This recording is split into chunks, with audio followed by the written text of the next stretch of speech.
All right, let's see how fast I can talk about RC circuits. I fully expect you'll have to pause this video and absorb some of what I have to say, but that's okay.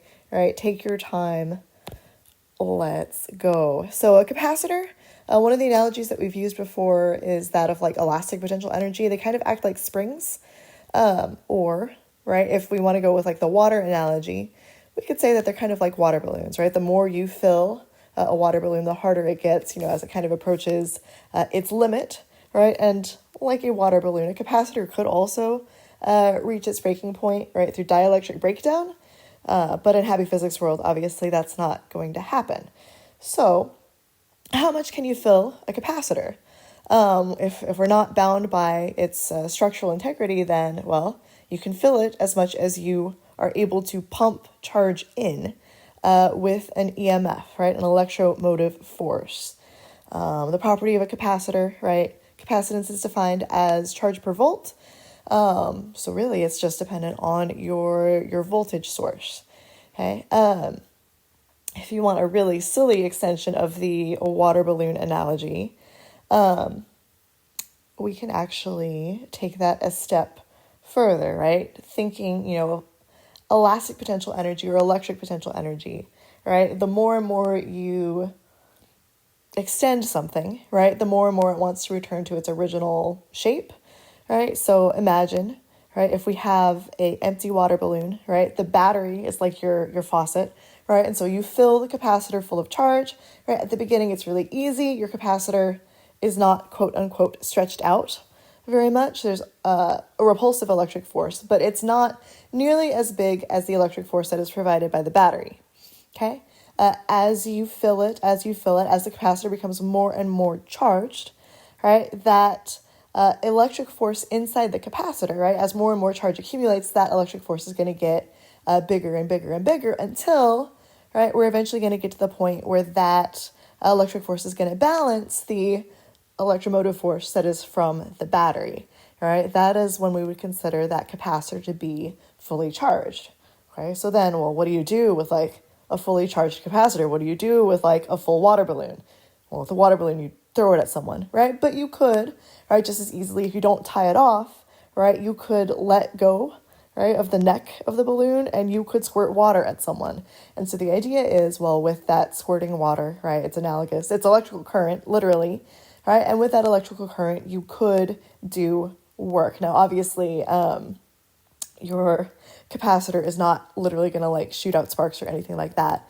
But the idea is it can replace a battery in a circuit. And in fact, sometimes like your surge protectors and stuff like that, they've got a capacitor in them, right? Where if there is a power outage, like briefly, right, that capacitor will discharge. It'll keep the current flowing so that you don't like lose all of your data.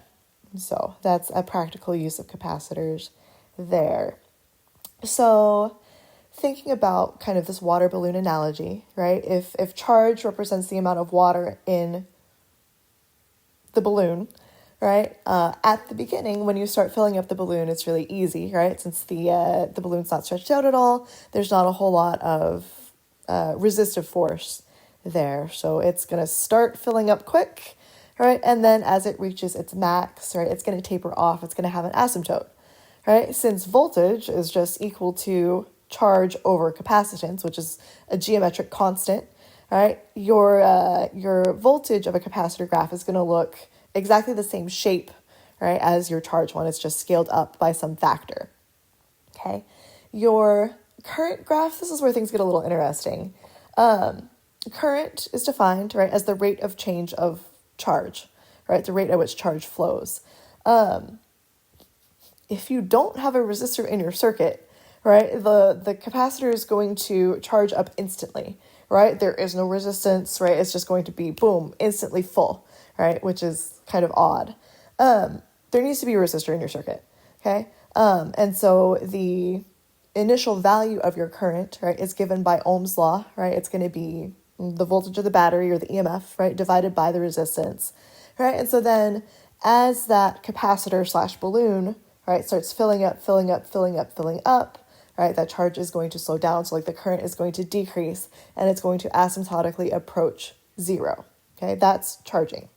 Okay, when we take our capacitor, right, and we want to empty it out, we want to power something for a brief amount of time. I think, it would be expected if the capacitor is charged up, right, there are charges on it, right, and so we're going to start with a lot of charge, and it's going to decay to zero, right? We said that the voltage graph is going to match that. And so then looking at the current graph, you notice I've drawn my axes upside down. The current is going to start big, right? You've got like this full to bursting capacitor, right? Super duper repulsive, right? As soon as you give those charges an opportunity, they are going to shoot out of that capacitor at a high rate of speed. So the current is going to start large, right, and decay to zero, right? But if we want to be like mathematically rigorous with this, the current is negative. And so from a physical standpoint, what that means is, right, instead of charges going into the capacitor, right, they are flowing out of the capacitor. So conceptually, that's why this graph is upside down. You can kind of think of it like the capacitor is going to backwash the charges out of itself, right? Because the charges are not supposed to cross from one side of the capacitor to the other, right? That means you have a busted capacitor, right? And it's probably not going to do any good, right? So I guess you could say maybe that current flows into a capacitor. Probably it would be better to say that charge flows into the capacitor, right? Technically, it's kind of like the same thing, but you do want to make sure that you are clear, right? You shouldn't be thinking that the current is flowing through the capacitor, okay? It is charges that are accumulating on each plate of the capacitor, symmetrically on both the positive plate and the negative plate. So that's what's going on there with these graphs, right? Kind of stick these in your memory. These are probably conceptually one of the most valuable tools. So one of the nice things that we can do with capacitors is we can pretend, that they've been running for a long time, which is called steady state. So capacitors are really interesting because they do change over time. So usually we analyze either at the very beginning, all right, of something happening in your circuit, all right, and then, after it's run for an infinite number of seconds, like what's going on with the circuit. So in this very basic one, right, if we've built our circuit, right, we've just, connected everything, we assume that our capacitor is going to start empty.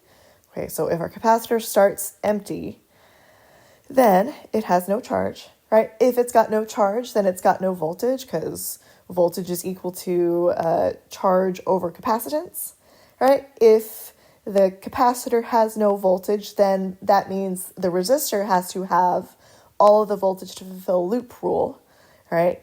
And so if then the resistor's got a voltage, then it must be pulling a current from the battery, which you can also determine through Ohm's law.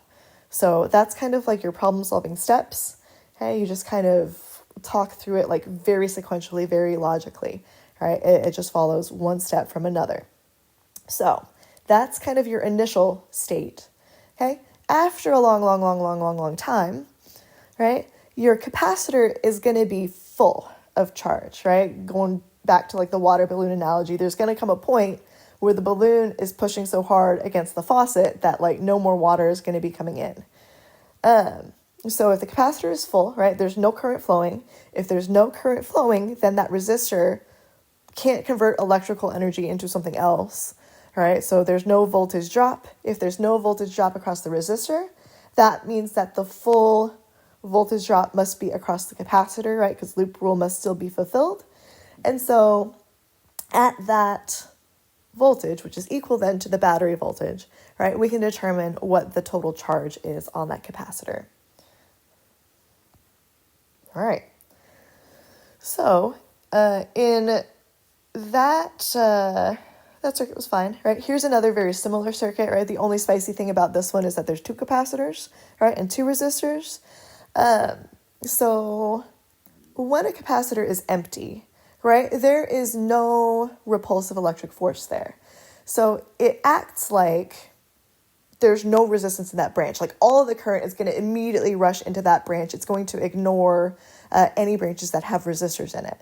So in this first initial state, right, as soon as we build this circuit, right, we pop the battery in, right, we don't have to worry about resistor 2 and capacitor 2 because essentially all of the current is going to flow into capacitor 1. Right, it's only going to do that for like a fraction of a second, right? But when we're talking about initial state, we are talking about this first like millisecond of time. All right, so, right, before we start accumulating any charge on capacitor 1, right, that means we are going to essentially just have a super simple circuit, right? A single resistor, right? Your maximum current then is going to be equal to your voltage source divided by resistor 1, okay? After a long, long time, right, as capacitor 1 starts to fill up, there's a little bit of resistance. Some current is going to start flowing through resistor R2, right, and then charge is going to start accumulating on capacitor C2, and thus our numbers there, or I guess our algebraic representation there, okay? The third circuit, right, talking about initial conditions and steady state conditions, right, this one is exciting because there is a path for current to flow once that capacitor is full, okay? Your initial state is kind of the same as before, right? You can skip the 8 ohm resistor, current immediately starts filling that 6 microfarad capacitor, okay? But then as that fills up, you're going to start getting current running through that 8 ohm resistor, right? And especially when that capacitor is full, right? And current's blocked, right, from going down that way. And so you've got a basic series circuit, right? Just 2 resistors in series, equivalent resistance is 4 plus 8 is equal to 12, right? And so then the current is going to be only 1 amp, right? And so then you do loop rule, you can figure out the voltage across the capacitor, you can figure out the charge that's on the capacitor. Cool, right? These are nice problems, right? They're very like logical, right? As you talk yourself through. So the interesting thing with this one is that if you close the switch again, right, something exciting is going, or I guess you open the switch again, I should say, right? Something exciting is going to happen with that 6 microfarad capacitor, right? It is going to act as a voltage source, right? And it is going to backwash current through that 8 ohm resistor, right? And so the current is going to run until you have essentially no charge on either plate, right? All of the positive and negative charges have found their partners, and then the net charge is 0. So let's analyze the math there. So hold on to your horses. I am just going to run through this. I've left little like descriptions, right, by each math step. So I'm probably just going to shut up and let this thing run. It is probably one of my least favorite derivations, to be honest. So, all right, we're charging up a capacitor. We run loop rule. There's lots of stuff you can substitute. Everything is fine until, right, we get to the calculus. Honestly, the algebra is the ugliest part here, right? But you have to separate your Q's and your T's, right? Since those are your 2 variables, they have to be separate. You can't mix them, right, on the left side and on the right side of your equal sign. All right, this one is so gnarly because you kind of have to do U substitution there.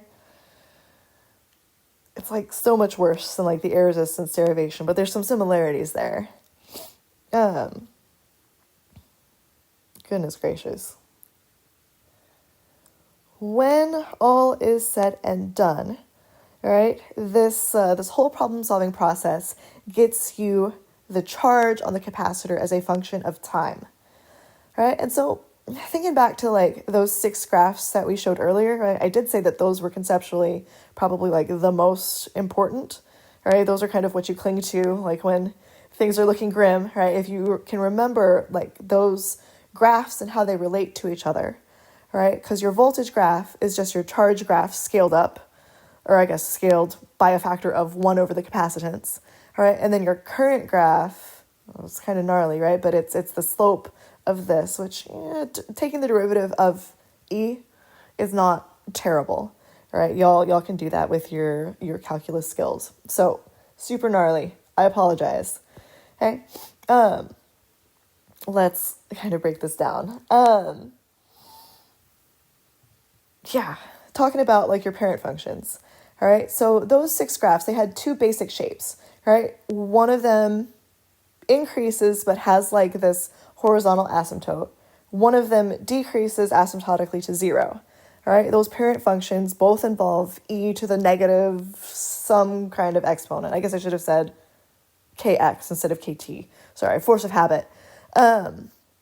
So those are like the basic shapes, right? Take a look at what those coefficients are, right? For the asymptotic one, right? The value of that asymptote is some y max value, right? Because if you plug in t equals infinity, right? So e to the negative infinity, right? That term is going to be 0, right? And so then you get like a value of y max when time is equal to infinity. That's the top graph.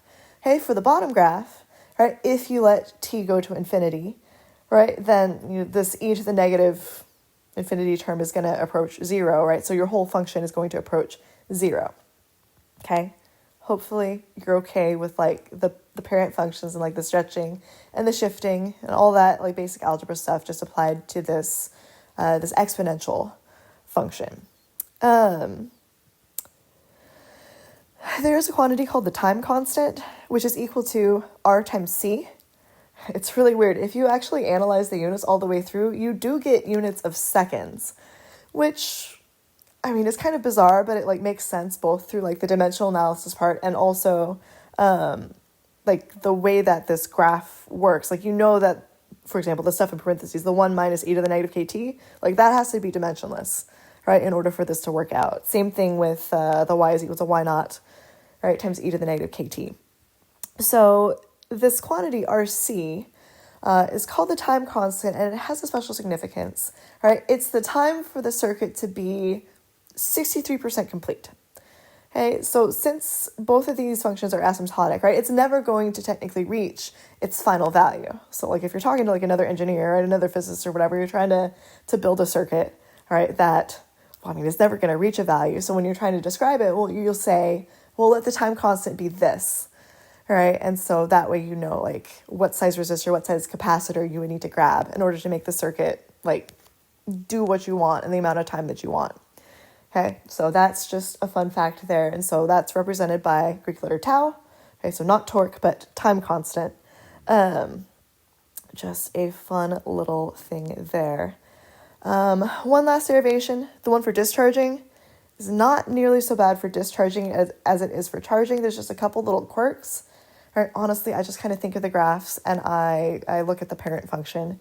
Right? I don't really ever do this derivation because it's terrible. I don't know why this negative sign is here. I always forget. I just know that it's necessary, right, to make my math work out and get e to the negative something, right, that actually approaches 0 as t approaches infinity. And the only other thing that you have to watch out here is this process, you have to start with a full capacitor, right? So your lower limit on the integral should not be 0, right? It should be Q naught. But then, you run it from there. For College Board purposes, right, they might ask you to set up but not solve one of these like loop rule equations. You would generally have to take it maybe to here, right? And you would have to stop, right? So essentially just setting up your loop rule equation, separating, right, your Q variable from your T variable, sticking the integral sign on it and sticking limits on your integral, and then you're good. Whew, I made it, right? Feel free to rewind this video numerous times. Hopefully I have answered most of your questions and you have a rudimentary understanding of what is going on in an RC circuit. Thanks, guys.